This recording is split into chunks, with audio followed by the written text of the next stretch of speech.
Estamos acá con el doctor Daniel Amra. Él es médico psiquiatra, hace muchísimos años recibido de la Universidad de Buenos Aires y psicoanalista.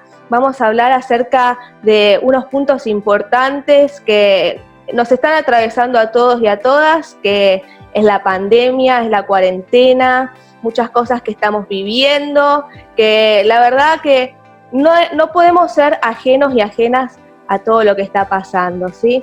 Así que vamos a hablar acerca de unos temas en específico que me interesa poder hablarlo con el doctor, que es acerca de qué está pasando con esto del estrés. O sea, ¿qué es el estrés para usted, doctor? Gracias por la pregunta, Lu. Muchas gracias. Y por la presentación. Mira, el estrés es una reacción normal. Que en realidad describió un hombre que se llamaba Seyle, que implica un trastorno adaptativo, pero un trastorno adaptativo normal. En verdad es un error hablar de estrés agudo o de estrés postraumático. Más bien habría que hablar de distrés, es decir, de un estrés patológico. Porque el estrés es un fenómeno normal, adaptativo, siempre solemos compararlo con las reacciones psicofísicas, por tomar dos ejemplos, del hombre en la guerra y el hombre en la paz. El hombre en la guerra necesita un nivel de estrés para poder responder a las demandas de la guerra. La guerra, en este sentido ampliado, que podría ser, por ejemplo, fenómenos externos como el COVID-19 hoy. Qué interesante, porque uno siempre habla de estrés, ¿no? Es interesante saber que es algo común a todos, ¿no? Entonces, ¿se podría decir como que hay diferentes tipos de estrés? Sí, claro, claro. Vos tenés el estrés normal, que sería una cuestión adaptativa normal. Claro. Todos tenemos situaciones a las que nos tenemos que adaptar. Ahora, hay otras dos clases de estrés que son patológicas, Claro. que son las que merecen tratamiento tanto psicoanalítico como psiquiátrico, que son el trastorno por estrés agudo y el trastorno por estrés postraumático, que tienen características diferentes. Interesante. Eso respondo a tu pregunta. Sí, muy interesante. Y en el caso de esos dos tipos de estrés que se podría catalogar como los malos estrés, ¿podría ser? ¿O estrés patológicos? Sí, no sé si malos, yo diría patológicos. Patológicos. En ese sentido, ameritan tratamiento. Y en ese caso... Normal, no. El estrés normal no. Que vos vayas a una entrevista laboral y que te estreses, es lo normal. Sería algo normal. Claro. En cambio, el patológico es el que produce una serie de síntomas, ¿no? Entonces, esos patológicos tienen tratamientos, digamos, podrían... la persona que padece de estos tipos de estrés podría iniciar un tratamiento debido a eso. Desde ya, más diría que es indicado. Fíjate, por ejemplo, a veces tanto al psicoanálisis como a la psiquiatría se le escapa la diferenciación del estrés agudo respecto del estrés postraumático. Por ejemplo, un estrés agudo frente a una situación que nos toma muy por sorpresa, digamos así, algo como que nos carga de sorpresa y de trauma, puede empezar a los 3 días del suceso, del acontecimiento, y prolongarse hasta un mes. Respecto de lo que se llama estrés postraumático, los autores suelen tener diferencias.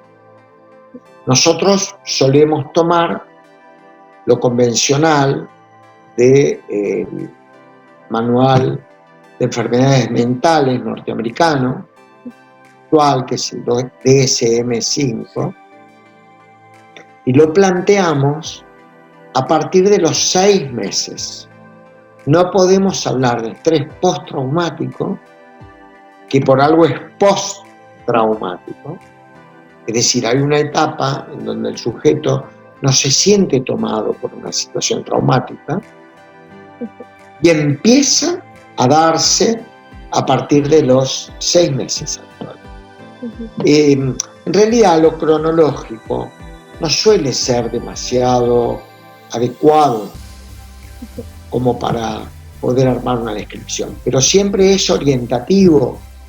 No es lo mismo algo que empieza de inmediato que algo que se difiere, e inclusive lo que se difiere a veces convoca en el sujeto una situación enigmática. ¿Qué tendrá que ver esto que me está pasando ahora con una situación que viví hace, ponele, 6 meses? Sí. No es tan estricto, quiero decirlo, del tiempo, pero importa. Interesante. Hay un artículo que usted escribió que habla acerca de ciertos síntomas de los recuerdos intrusivos, ¿no?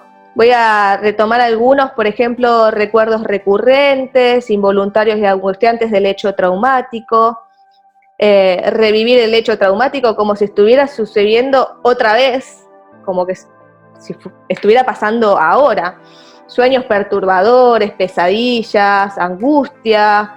Estos serían indicadores, por ejemplo, de que estoy padeciendo estos tipos de estrés que serían patológicos, ¿no? Por ejemplo, yo quiero saber qué me está pasando y no lo puedo catalogar. ¿Estos serían indicadores que me ayudarían a entender qué me está pasando y buscar ayuda, un tratamiento?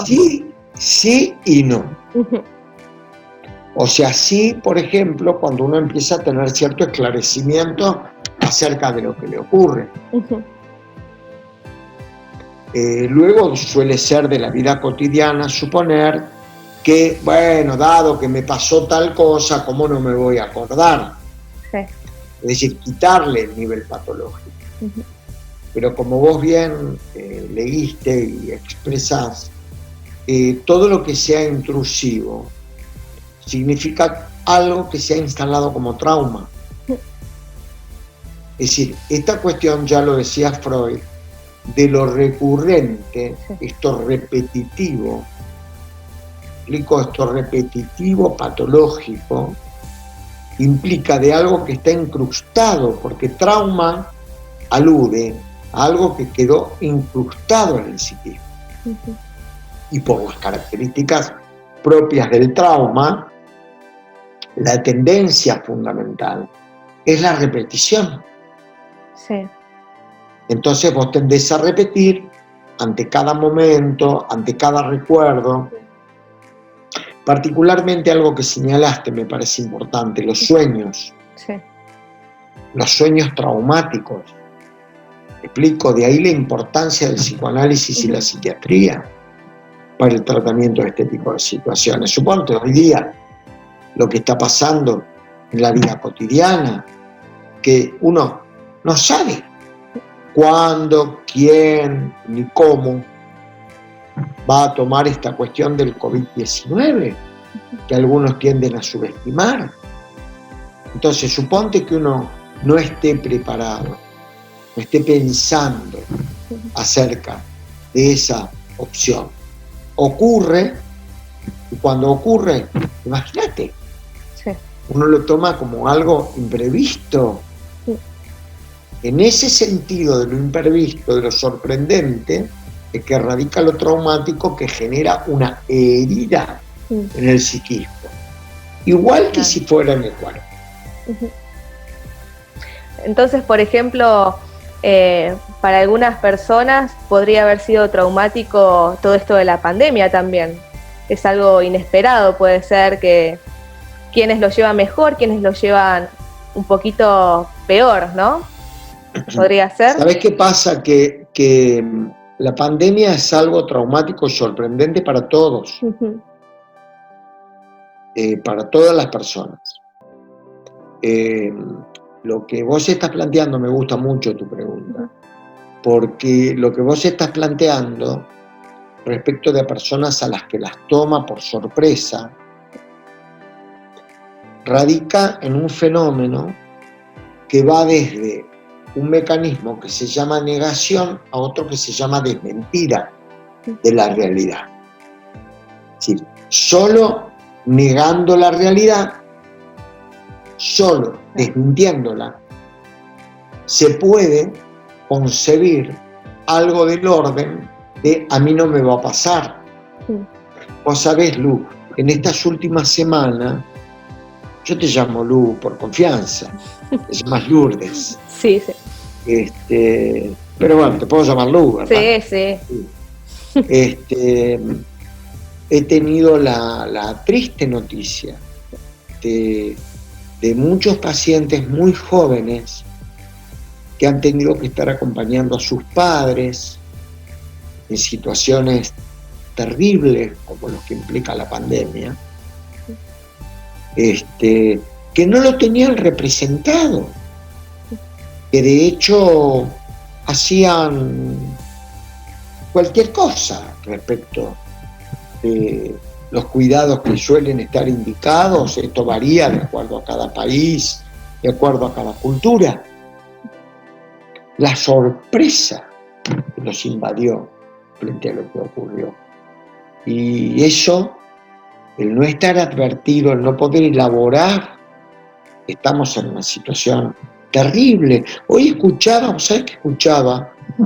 A un comentarista que decía que estamos viviendo una época en donde cada día es equivalente a la caída de un avión con pasajeros. Vos imaginate un año de esta pandemia, es cada día un avión que se cae, con muertos, con heridos.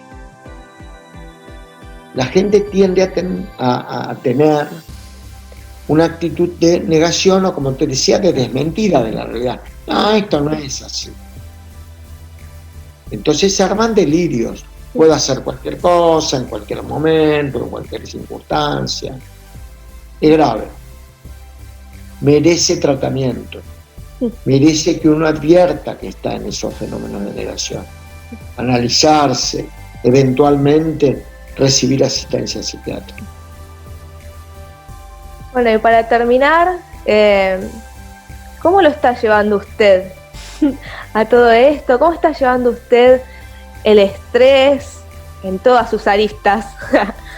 ¿Cómo está llevando esta pandemia? ¿Qué nos puede comentar? Me gustan las preguntas personales. No me imaginaba que me ibas a hacer esta pregunta. Mirá, es importante el tema de la voz. Yo estoy aburrido y estoy con ganas de salir a la calle como estamos todos. Pero estoy absolutamente concientizado que por el otro y por mí, por quienes quiero, tengo que tratar de mantener lo más que pueda esta cuarentena. ¿Sí? Que a propósito de eso te quiero decir algo. Mucha gente está enojada más con la cuarentena que con la pandemia. Sí. Es un hecho muy extraño. Muy Para extraño. pensarlo. ¿Verdad? Sí. A mí en particular, mira, lo que más se me ha afectado es la voz. Yo creo que un analista soporta su cuerpo y el cuerpo del otro, porque no te olvides que cuando nosotros nos encontramos con nuestros pacientes en el consultorio, hay un intercambio corporal también, que uno se da un beso, se saluda con la mano, o el tema de la cordialidad, del afecto, de la presencia, por ejemplo en el caso de los pacientes que hacen diván, el tema del cuerpo. Va a parecer feo lo que voy a decir ahora. Los aromas, a veces no feos porque son hermosos aromas a perfume, digamos, todo lo que hace al vínculo cuerpo es sostenido por la voz. Entonces, muchos analistas nos encontramos con disfonías. ¿Me explico? Sí. Yo, si me preguntás cómo lo estoy viviendo corporalmente, a veces con disfonía. Quiero decir con esto que la amplitud de sintomatología que puede acarrear es múltiple. Sí. E imprevisible. Sí. Y puede ser particular para cada uno y para cada una, ¿no? De hecho, sí. De hecho, para cada cual es personal, digamos así. Mirá, te voy a contar algo. Mirá, que estábamos hablando con unos colegas el otro día. Este tema, inclusive de lo virtual, hace trampa. Vos sabés que a veces yo me encuentro mirándome a mí en el Zoom. Narciso se ha hecho presente en las redes sociales. ¿Me entendés? O sea que es todo un desafío muy interesante. Porque uno, ¿qué ve? ¿Qué mira? ¿Qué escucha? Todo un desafío para el psicoanálisis. Pero la verdad que también es todo un encuentro, es todo un descubrimiento muy hermoso. El saber que uno puede comunicarse con personas de cualquier parte del mundo, como el proyecto que vos sabés que tenemos en APANRA, acerca de intentar comunicarnos, en principio con los hispanoparlantes, comunicarnos con los hispanoparlantes. Los fallidos quedan registrados cuando se usan estos métodos, así que no hay forma de evitarlo. Con hispanoparlantes, ¿sabes una cosa? El tema del propio idioma, la cosa no multilingüística, los afectos se expresan en el idioma materno, decimos los psicoanalistas. Entonces, a lo que voy, sin escaparme demasiado de tu pregunta, a pesar de que me estoy yendo un poquito por las ramas, es que sí, que es todo un desafío al terapeuta, pero que al mismo tiempo es un enorme incremento en la tensión del deseo. Sí. Perdón por la pasión que pongo al hablar. No, está perfecto, doctor. Así trabajo. Está perfecto, doctor. Muchas gracias. Muchas gracias a por vos. el aporte, muchas gracias a vos, Lourdes, por su explicación y por su pasión. Sos muy amable. Muchas gracias. Muchas gracias. Gracias.